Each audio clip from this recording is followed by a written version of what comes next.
विदर्भात शेतकऱ्यांच्या आत्महत्या होत आहेत, मराठवाड्यामध्ये होत आहेत. किती शेतकऱ्यांना, आत्महत्याग्रस्त शेतकऱ्यांना मदत मिळाली मला एकदा खरं सांगा. किती शेतकऱ्यांना पीक विम्याचे पैसे मिळालेत मला खरं एकदा सांगा.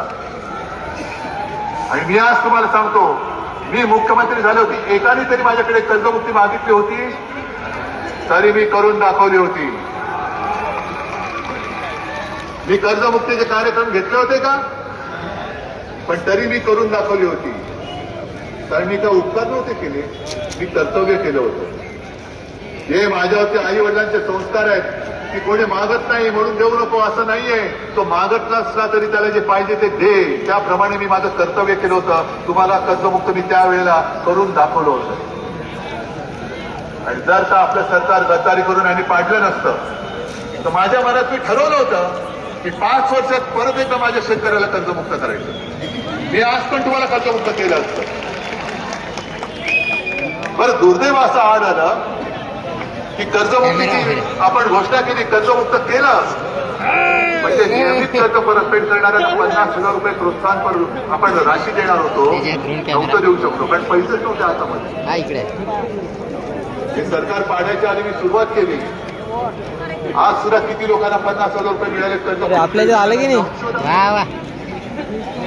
पीक विम्याचे पैसे मिळत नाहीत, नुकसान भरपाई मिळत नाही, कापूस खरेदी नाही, सोयाबीनचे भाव पडले कारण खाद्याचे तेल आयात केले गेलेले, डाळ परदेशातून आयात केले म्हणून माझ्या इथला डाळ उत्पादक शेतकरी मेला. कांदा उत्पादकांची तीच हालत आहे. मग सोयाबीनचा शेतकरी मेला, डाळीचा शेतकरी मेला, कसला काय कापसाचा शेतकरी मेला. आणि आम्ही तुम्हाला मत द्यायचं कापसाच्या गादीवरती बसायला? कोणत्या तोंडाने आपल्याकडे मत मागतायत? जी आता त्यांनी जी योजना काढली महिलांना 1,500 रुपये, अहो मोदीजी 15 लाख बोलले होते, 1,500 कुठून आले? किती जणांच्या खात्यात 15 लाख आले गेल्या 10 वर्षात? किती शेतकऱ्यांचं उत्पन्न दुप्पट झाले? एक सुद्धा नाही.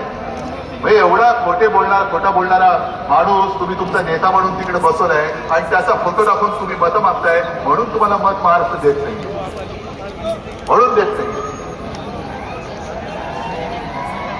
यांची गॅरंटी मी जी तुम्हाला सांगितली, भ्रष्टाचार इथे तो का मिळवावा, तशीच यांची गॅरंटी. काही गर्दीमध्ये रामाचं मंदिर बांधलं ते पण गळतंय. मोठा हवा आणून नवीन संसद भवन बांधलं ते पण गळतंय. पूल कोसळताय. काल बुलेट ट्रेनचा एक पूल कोसळला, त्याच्यात काही कामगार गेले. आणि याच मोदीजींनी तिथे आपल्या महाराष्ट्राच्या किनारपट्टीवरती सिंधुदुर्गात छत्रपती शिवरायाचा पुतळा उभारला. अशोक हाताने उभारलेला पुतळा 8 महिन्यात तो पण कोसळला.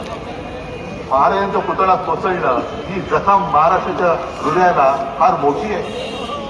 एवढा अपमान महाराजांचा आजपर्यंत कोणी केलेला नव्हता. काय आपण त्याचा सूड घेणार आहोत की नाही? हे कोणी येत आहे आणि आमचे छत्रपती शिवाजी महाराज म्हणजे तुम्हाला काही